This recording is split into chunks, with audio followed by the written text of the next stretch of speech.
How to get the Shush Pin in Brawl Stars.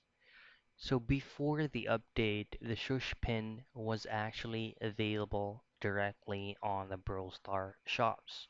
So if you head directly to the shop portion of your screen at the left portion, it is actually be a purchasable right here on a bundle package.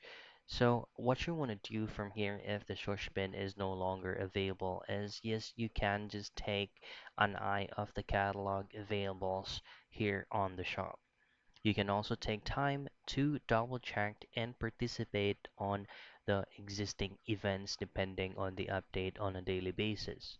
So sometimes random pins or specifically the shush pins will also be available if you participate in the event. So what you want to do is just check on this portion of the game and check on the rewards if the shush pin is available. So those are the things that you can check time to time for you to be able to get the show spin on Brawl Stars.